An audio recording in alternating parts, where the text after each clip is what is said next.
what is the most important thing in child development? This is something we should really care about because we all want to improve the well-being and the lives of kids.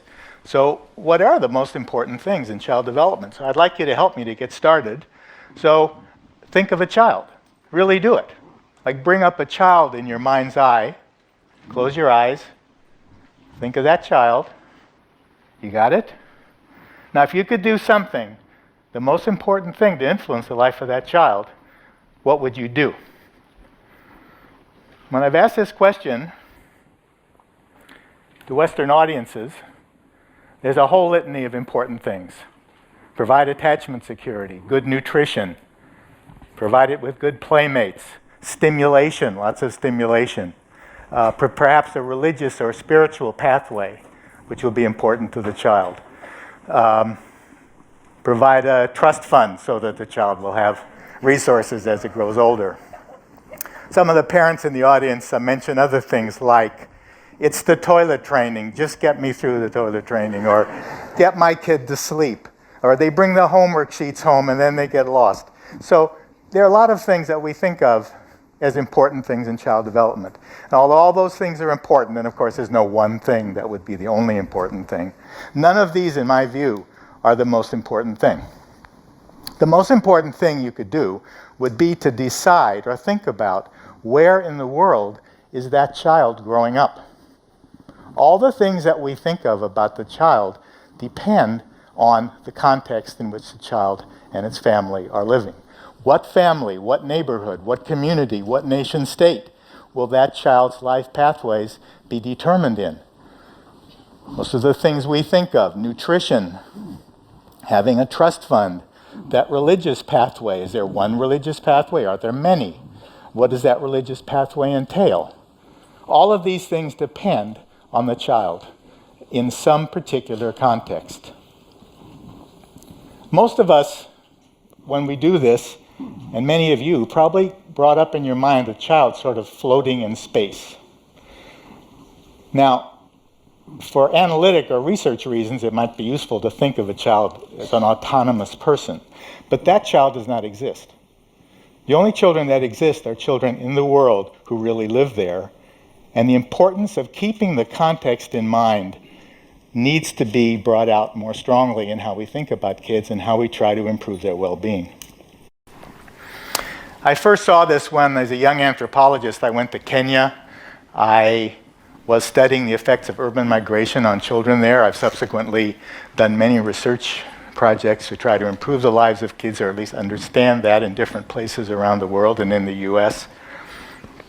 And when you go to other parts of the world, or you know people from there, you see the power of contextual and cultural differences on children's lives. By learning about the rest of the world, we'll understand better how to take care of kids here and everywhere. The way, when we think about kids as autonomous individuals, it's a way of thinking that we've learned. And it's no accident that we've learned that. For one thing, we live in a weird society. Weird is an ironic but useful acronym for Western, educated, industrialized, rich, and democratic societies. Now, about 12% of the world live in such a society, and most of the research that we hear about and the experts that we hear about in the context we're in come from other weird societies. So we have learned to bracket the context out and just think about the child as an individual in a weird society.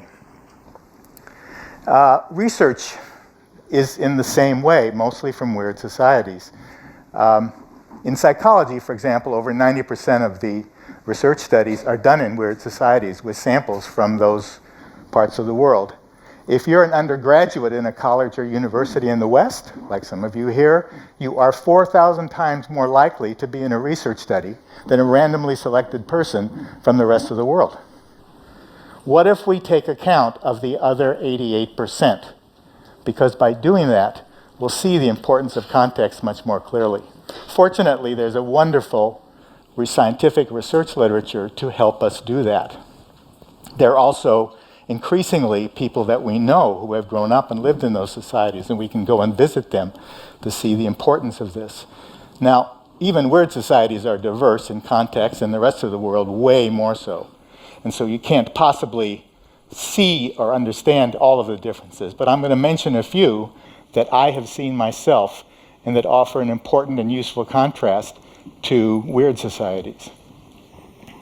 One is the importance of social responsibility and collaborative learning and social intelligence that you see in so many cultures and so many children around the world.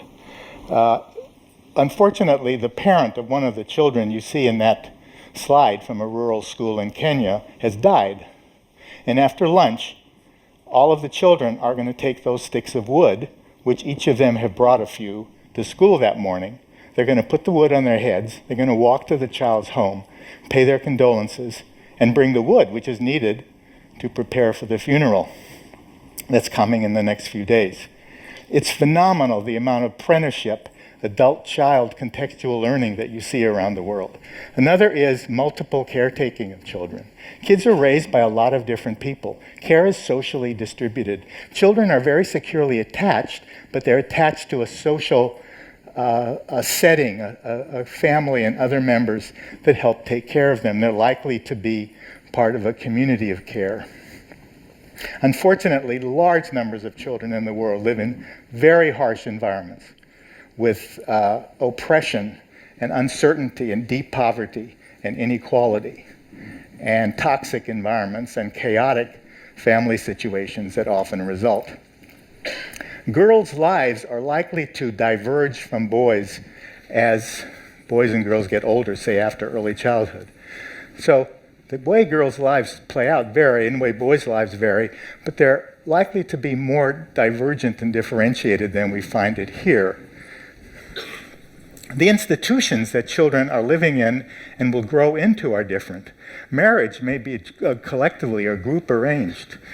Inheritance may only go to boys or may go to older children, or that trust fund may not be available if you're a younger born child compared to an older.